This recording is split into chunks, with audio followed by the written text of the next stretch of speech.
अल्हम्दुलिल्लाह वस्सलातु वस्सलाम अला रसूलिल्लाह अम्मा बाद। क़ाल नबिय्यु सल्लल्लाहु अलैहि वसल्लम कुल्लु बनी आदम ख़त्ता व खैरुल ख़त्ताईन अत-तव्वाबून। हदीस रसूल सल्लल्लाहु अलैहि वसल्लम में ये बयान किया गया है कि तमाम बनु आदम यानी आदम की औलाद या इंसान ख़ताकार हैं और बेहतरीन ख़ताकार वो है। उसके बाद एक टुकड़ा है, बाद में बताऊंगा। एक दूसरी हदीस भी मुस्लिम शरीफ की है, वल्लज़ी नफ़्सी बियदिही लौ लम तुज़निबू लज़हब अल्लाहु बिकुम वलजाअ बिक़ौमिन युज़निबून फ़यस्तग़फ़िरून अल्लाह फ़यग़फ़िरु लहुम। कि अल्लाह के नबी सल्लल्लाहु अलैहि वसल्लम फरमा रहे हैं कि कसम है उस ज़ात की जिसके हाथ में मेरी जान है, अगर तुम गुनाह नहीं करोगे तो अल्लाह तुम्हें ले जाएगा, तुम्हें बर्बाद कर देगा, हलाक कर देगा और ऐसी कौम को लेकर आएगा जो गुनाह करेगी। इसके बाद एक टुकड़ा है, इंशाअल्लाह बाद में उसको ऐड करेंगे। इन दोनों हदीसों को देखिए, दोनों हदीसों में अजीब बात कही गई है। पहली हदीस में कि बनी आदम ख़ताकार हैं और बेहतरीन ख़ताकार। क्या कोई बेहतरीन ख़ताकार भी हो सकता है? इसको और आम फहम अंदाज में समझिए कि बेहतरीन चोर, बेहतरीन डाकू, बेहतरीन कातिल, बेहतरीन जानी।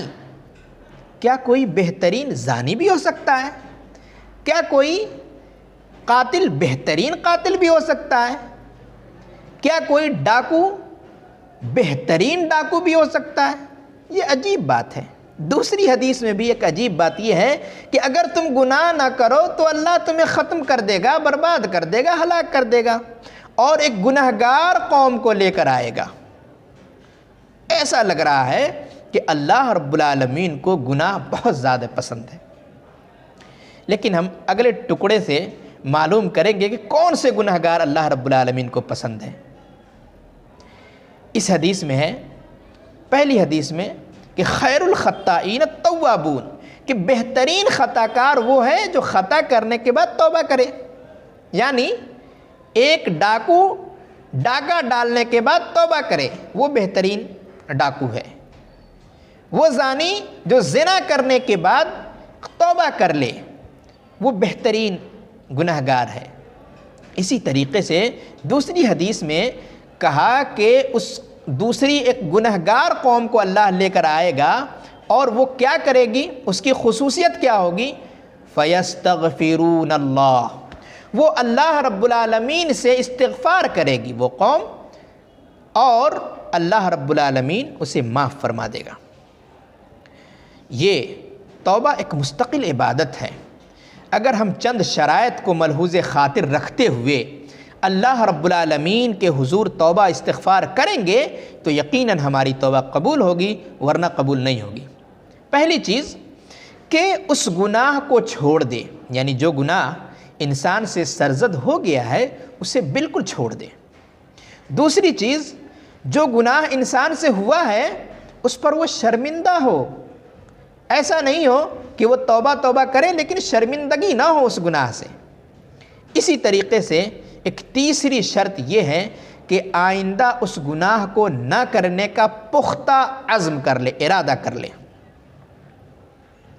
और अगर मामला हुकूकुल इबाद से है, किसी अपने भाई से है, इंसानों से है, तो इन तीन शराइत के साथ साथ हुकूकुल इबाद की अदायगी भी ज़रूरी है। मसलन अगर किसी का हक़ मारा है तो उस हक़ को अदा करें, किसी पर जुल्म किया है तो उससे पहले माफ़ी मांगे, उसके बाद अल्लाह रब्बुल आलमीन के हुज़ूर तौबा इस्तिग़फ़ार करे, अल्लाह रब्बुल आलमीन तौबा कबूल करेगा। लेकिन ये तौबा कब तक कबूल करेगा? कोई वक्त महदूद है या नहीं? वाकई हमें होशियार रहना चाहिए। अल्लाह रब्बुल आलमीन ने हद मुक़र्रर कर दिया है कि उस वक्त से पहले पहले हमने तौबा कर लिया ठीक, वरना तौबा कबूल नहीं। एक हदीस से हम मालूम करेंगे, हज़रत अबू हुरैरा रज़ी अल्लाह ताला अन्हु रावी हदीस है, मुस्लिम शरीफ की रिवायत है, मन ताब क़ब्ल अन तत्लुअ अश-शम्सु मिन मग़रिबिहा ताबल्लाहु अलैहि, कि जो आदमी सूरज के मगरिब से तुलू होने से पहले पहले तौबा कर लेता है तो अल्लाह रब्बुल आलमीन उसकी तौबा कबूल करेगा। अब लोग सोचें कि तौबा के लिए अभी वक्त है, अभी मगरिब से सूरज निकलने में काफ़ी वक्त है, क़यामत की बहुत सारी अलामतें बाकी हैं, उसके बाद आखिरी निशानी तकरीबन सूरज का तुलू होना है, तो भी बहुत वक्त है। तो याद रखिए, होशियार रहें, हर आदमी का सूरज अपने अपने वक्त पर निकल जाता है, अपने अपने वक्त पे तुलू हो जाता है। वो भी आइए एक हदीस से मालूम करते हैं, इन्नल्लाह अज़्ज़ व जल यक़बलु तौबतल अब्दि मा लम युग़रग़िर, कि अल्लाह रब्बुल आलमीन तौबा को कबूल करता है, बंदे के तौबा को उस वक्त तक कबूल करता है मा लम युग़रग़िर, जब तक वो गरगरे के आलम में न चला जाए। यानी जाकनी के आलम में अगर कोई आदमी जाकर तौबा करता है तो उसकी तौबा काबिल कबूल नहीं। जाकनी के आलम में आदमी उसको शरबत पिला रहा होता है, पानी पिला रहा होता है, हलक से उतर नहीं रहा होता है, फिर बताइए अल्लाह रब्बुल आलमीन तौबा को कैसे कबूल करेगा। तो हमें वक्त को गनीमत समझना चाहिए, कोई भी गुनाह हो या ना हो, हमें अल्लाह रब्बुल आलमीन के हुजूर तौबा इस्तिग़फ़ार करके अपने गुनाहों की माफ़ी करवा लेनी चाहिए। ये नहीं समझना चाहिए कि हमारे पास अभी बहुत वक्त है, हम अभी जवान हैं, बुढ़ापे में जाकर तौबा इस्तिग़फ़ार कर लेंगे। से दुआ है कि अल्लाह रब्बुल आलमीन हमें और आपको तौबा इस्तिग़फ़ार की तौफ़ीक़ बख्शे, ताकि हम बिल्कुल शाफ़ व शफ़ाफ़ होकर दुनिया से जाएं और अल्लाह रब्बुल आलमीन हमें जन्नत में आला मकाम अता फ़रमाएँ। आमीन। व आखिरु दावाना अनिल हम्दुलिल्लाहि रब्बिल आलमीन।